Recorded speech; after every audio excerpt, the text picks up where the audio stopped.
Streaming worldwide, this is the Gospel America Television Network. From Spreading the Gospel magazine in Henderson, North Carolina, welcome to Spreading the Gospel with your host, Evangelist Calottta Davis. And now, let's join our host on Spreading the Gospel. Amen. Oh my God. Oh my God. I am so honored.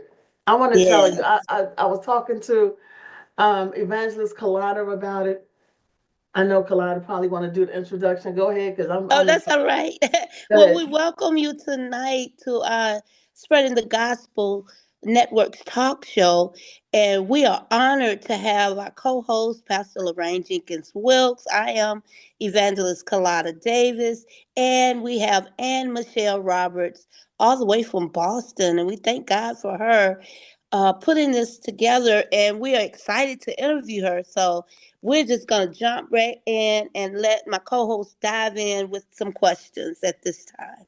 Yeah. First of all, thank you for the work that you're doing. This is very important work. And I think I was mentioning earlier that maybe I shouldn't use the term triggering, but maybe remembering. I grew up in Brooklyn, New York, where most of the men were expected to go to jail. I would say from birth. And a lot of them did end up in jail, and you would see different things happen to them. So I wanted to ask you, how did you get into the prison pipeline and doing this documentary on this? No, absolutely. This is a great question.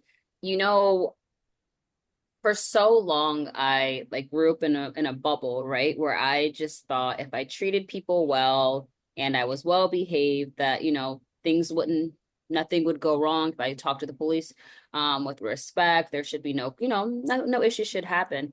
And I think I started to learn more about just the disproportionality of school to prison pipeline, Black and brown kids, how they're disciplined in school, and issues of policing when I was in college. That's when I started to see I was no longer in high school. I was no longer protected by my parents. I was out in the real world, and I started noticing these kinds of things.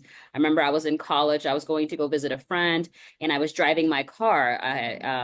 Driving my car in the evening. I got pulled over by a police officer because I was an adult and I didn't pay my insurance. I think for a few months, it was like a new responsibility that I had, and I just forgot to do it. And the police officers, there were 5 police cars, and they each came from different places. Wow. And I remember the anxiety that I was getting. I was panicking, I was crying, I was scared. And then I found out it was something so small, but I had all these officers that were all around me that were pretty much there for one little thing. And it was at that moment that I think I started seeing I was respectful, but they were rude to me. I had my license, I had my insurance documentation. Obviously it was lapsed, but I had enough stuff where they should have been speaking to me with respect, and they weren't. Everything was off. I was panicking. I called my mom. I went to court, and it was such a simple thing where they're like, "Do you have your insurance?" I'm like, "Yes." "Okay, you're good." But that moment has lived with me for a long time. And then I started thinking back about the experiences that I had in school. I started hearing from other students, hearing from other people about the experiences that they had with the police. And I realized, you know what, this is a part of our identity. And there's something that needs to be researched along those lines, because people are being affected, and it's people that look like me. So what is going on? And then, of course, you have George Taylor, you have George Floyd, you have all of these people who are being attacked, murdered, harmed in front of our eyes. Trayvon Martin, for some skill, all of these things are happening in front of our eyes. And and what I'm realizing is people are becoming, it's not triggering anymore because we're seeing it so often.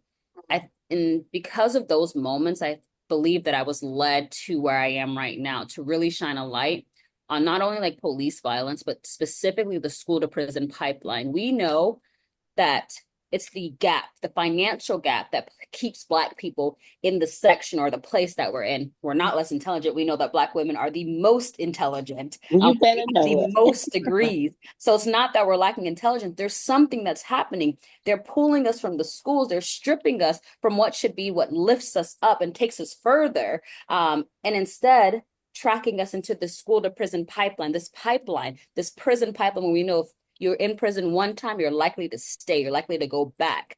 If you have a record, things are going to be more difficult for you. Even if you have a record, you get pulled over by a police officer.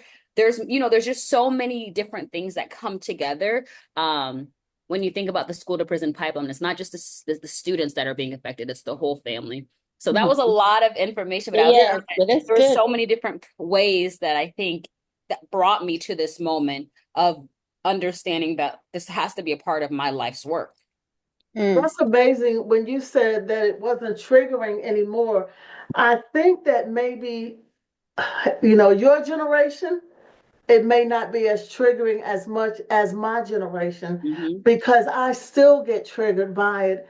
And when my son was growing up, the first thing that he was taught was how to behave when the police stop. And he went to a prestige college in Virginia Military Institute, but he was taught from a young boy, age 5 and up, how to behave and what to have on you when the police stop you. He had to make sure he had his identification, whether he was driving or not, because if you did not have ID, you most definitely will be going to jail. And because he was in a neighborhood and where the school he went to, he got stopped often.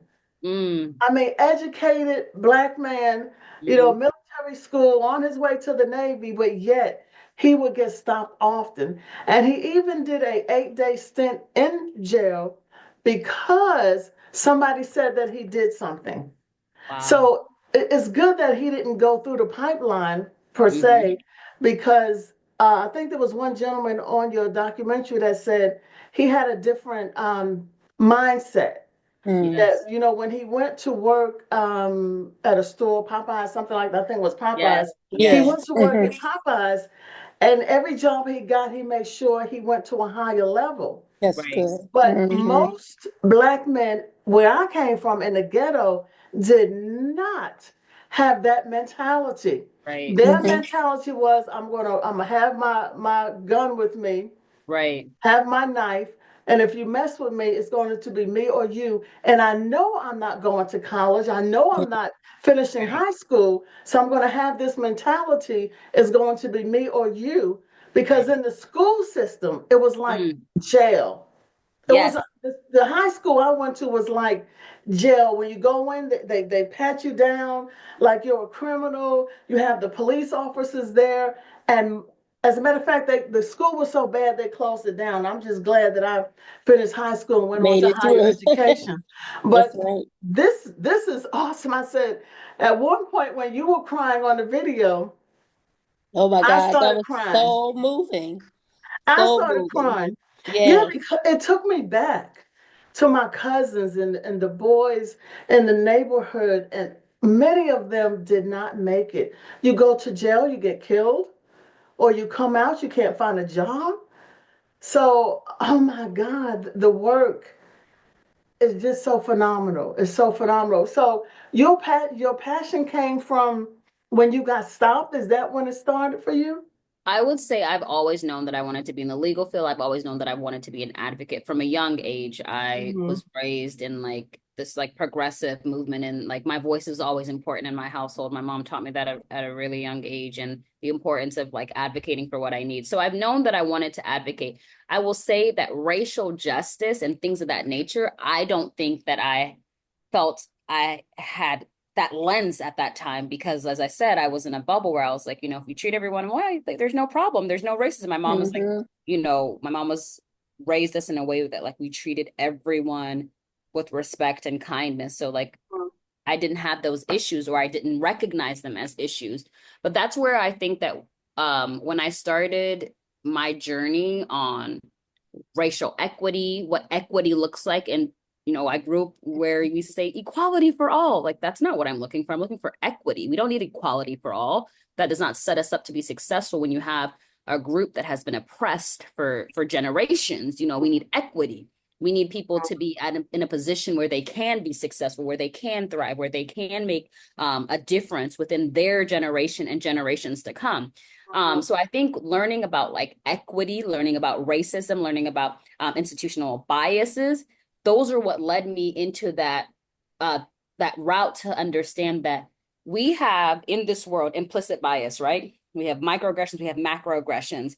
But when we're talking about implicit biases, and we talk about the school system, we're having teachers and administrators who have implicit bias. And guess what? We all have that. That's no problem. But if we're not doing trainings and the unlearning that's necessary to start programming our brain against what we've been taught, how we've been raised, or just like in general, then we're going to be in a space where we do have implicit bias.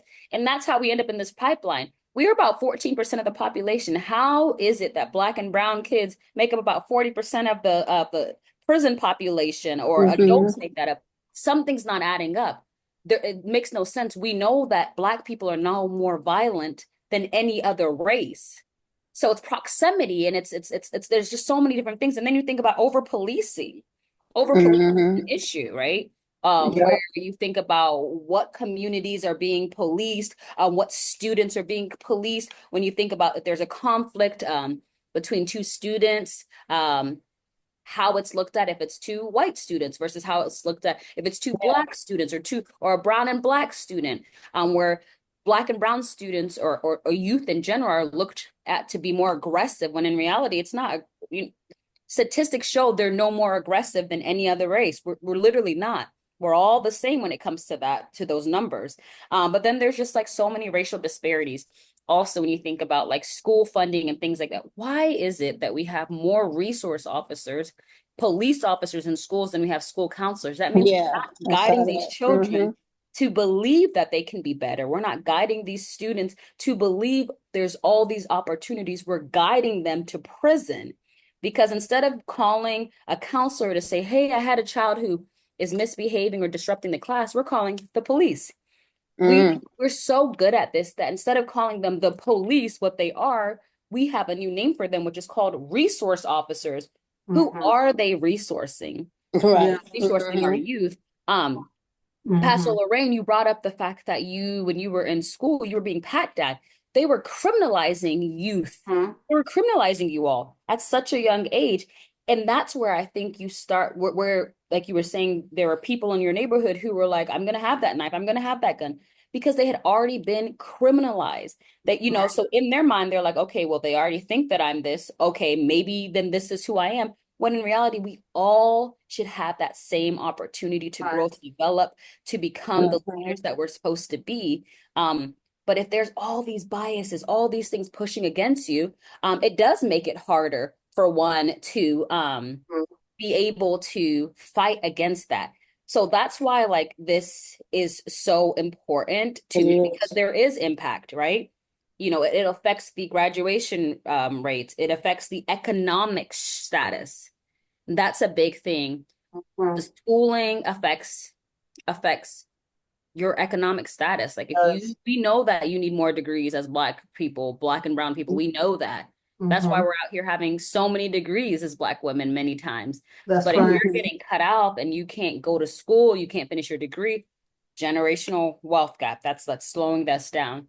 It's reduced in job opportunities, and that's where you get generational poverty also, and trauma. Because if this happened to me and I'm raising children, that's, whether I want it to be or not, trauma can be passed down. So that's just a lot of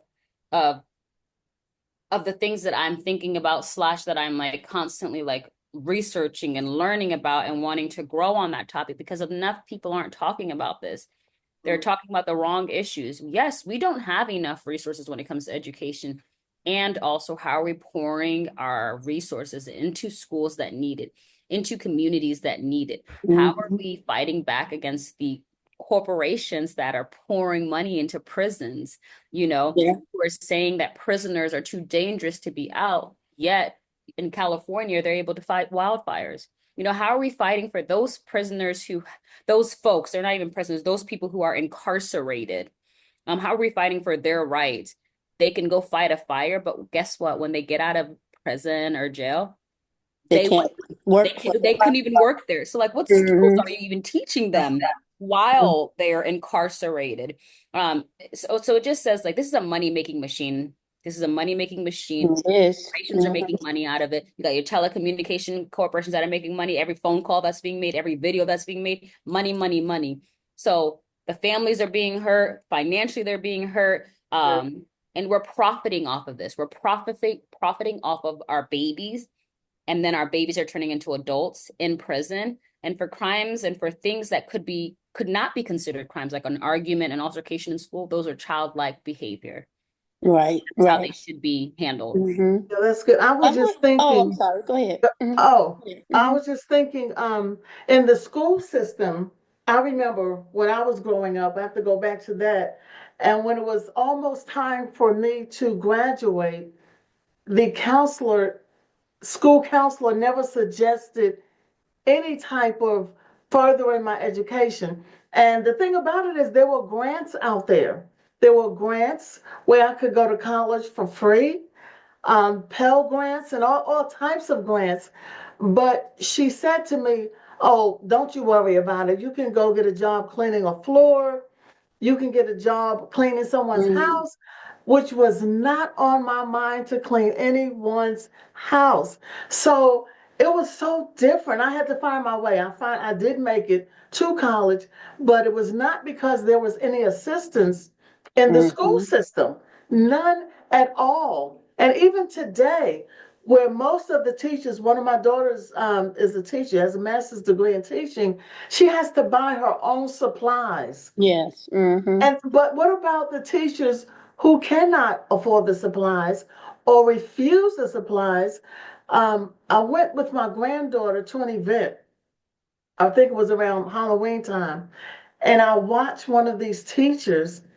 The difference she made in the brown and black students compared to the Caucasian students. Now, my granddaughter um, is from Honduras, and so I guess to her, she's black, black or brown. And I'm just watching her because that's what I do. She had lots of candy. It was Halloween. Just the mentality. One of the Caucasian students would come by. She would fill her bag with candy and say, "Oh, you're so sweet." And then my granddaughter came by and she gave her one piece of candy. So I'm like, "Can you give her that candy back, please? Give her that candy back." I mean, they make the children feel like they're not important. Mm-hmm. And like you said, trauma. So you feel like you're not important in school. You take that trauma home, and then if for some reason you are in a dysfunctional home, that makes it worse. You have to try to overcome all of these things from school. If you live in a bad neighborhood, you have to try to overcome that. You live in a home where there's problems, you have to try to overcome that. So it's no wonder that a lot of the men and the women end up in the pipeline. Mm-hmm. So I guess the thing is, thank God for what you're doing. You're bringing this to the Yes. forefront even more because sometimes, let's say, certain generations who are more privileged do not pay attention to it. It's not triggering for them. Mm-hmm. It's not triggering. Yeah, I had a couple of comments. First of all, when I watched the documentary, the man was saying about these are private prisons, and they make money off of them going to prison. So that was one of the points that I got out. And then the young people, they get stuck in the system. Once you go into the system and go in prison, it's hard for you to break that stigmatism that they put on you when you get out and try to be functioning in the society. You know, they look down on you, or and everybody got a past. Everybody got something in their past they don't want nobody to know about. And I think about it where if they put them on parole, and they can't get a job, but they got to pay parole. How are they going to pay parole if they don't pay their whatever their funds are? Then they get what put right back into the system. And I had an opportunity to meet a young lady from my church, and when I was in Georgia, she was a part of our ministry. We ministered to her and her family. She came off of drugs. She did time in prison, and so when we did prison ministry, we went to the women's prison where she was incarcerated. And so we just kept pouring into her, pouring into her. Long story short, when she gets out, she gets her own business. She starts her own business. Now she still has her own business. And she was succeeded the stigmatism, but she could not go back to the prison. Once she got saved, filled with the Holy Ghost, now your life has changed. God has changed your life. But she could not go back to prison to minister to the women that she was in prison with.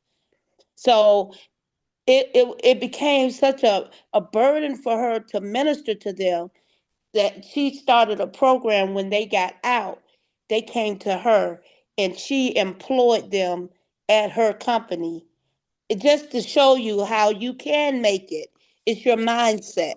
And we have to instill to them, even though you have this blemish on your record or whatever, guess what? God can still use you to preach the gospel, to spread the word, to become a professional. Own your own business.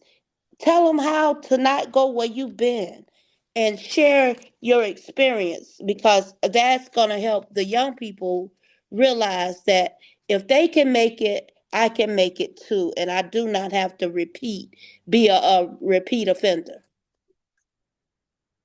That's good. That's good. Um, what about the I don't know if they still do this. The three strikes and you're out. You know, you get three strikes. The third strike, you go into jail for life. Mm, You know, are they still? Is right. that still legal? Think so. It is still legal. And you think about the different, like the street strikes, right? That's like, it's legal and it's horrible. And then you think about the war on drugs. What drugs Yeah. was the Mhm. war on? It was not on, it wasn't on heroin. It was on like marijuana. And like, why is marijuana not legal? Because it's a drug that's mostly affects, I think, for me in the and what I've researched, it's affecting like Black and brown folks. So it's like, why is someone in jail for like 50 years for marijuana? That to Mhm. me does not make sense, I don't Mhm. think, there's rehabilitation, and I think we don't want to rehabilitate anyone. We want to keep the cycle going. Yep. And I think Keep that them going. that's like what's really harmful, like because if we're not really trying to rehabilitate people and we're giving them harsher punishments and things like that for crimes, there are people who are, and my viewpoints are probably different from a lot of people. There are people who do bad things, right? Yeah. I always believe that for the most part, there's opportunity for people to change. There's some people who aren't going to change. I Hmm. don't think we should look at the world that way. Like I think that people should be given other chances, like drug charge, things like that. If we really want to help people, like rehabilitation, making sure they get treatment, those are the kind of ways we should help people in those circumstances. Hmm. Why youth, if they can be helped, they shouldn't be in jail. They shouldn't be in prison. There are other different ways that we can be motivating them, pouring into them if we really want them to be successful. But that prison pipeline, like we have a zero tolerance policy like within these schools. So zero Hmm. tolerance so kids can't make mistakes. I'm making mistakes and I'm an adult Mhm. at 16, 17, 15, 14, I was making so many mistakes. But if we keep those zero tolerance policies, Hmm. we make it harder for kids to make mistakes and learn from them because they're immediately being punished with harsh disciplinary action. And that's not fair. It's Yeah. not fair for them to fully develop and and people are going to say, but what about all the kids that make it out? We're not talking about all of the kids that make it out. Right. We want to talk Right. about the Bible. Hmm. God's gonna leave all the sheep that are like, are Right. being, Right. he's gonna find that lone sheep And That that's what I think awesome. about the youth, Mm-hmm. the ones that are making it through, that have that support, that have their parents that are advocating, or just happen to be standouts, whatever it may be, that are making it out. That is great.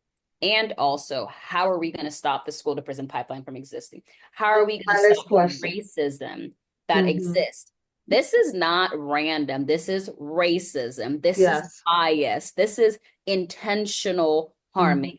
And I believe that, because it makes no sense that there's more Black and brown kids if it wasn't something that was being done on purpose, then we would see about 14% of Black youth and brown youth that are in this system, because that would make sense based on our population. Yeah. But 40% racism exists, and we are using racism, we're using our bias to harm kids, to harm generations, and to harm a whole community of people. And that's the Black folks, that's the brown folks. And that's not okay. That's why the prisons were made for the Black and the brown people, to keep them out of society, because they were afraid of them, because of the biases and the racism. So how do we move forward from here as we begin to close this out? What's next for you? What is next for you, Miss Roberts, in this fight? Yeah, so right now, when it comes to this fight, I think it's awareness is super important, because I Mm-hmm. don't think enough people know that there's like an issue. So awareness is an issue.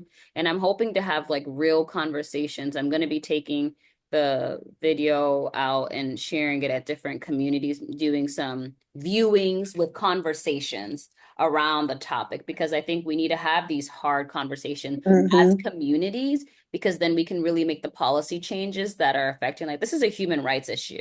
This is not just what's happening in the US. This is a human rights issue. Mm-hmm. Black lives are at stake. Human lives are at stake. Students, young people are at stake, and at stake. And we must fight against this. We must fight against what is the status quo right now. We must fight against that.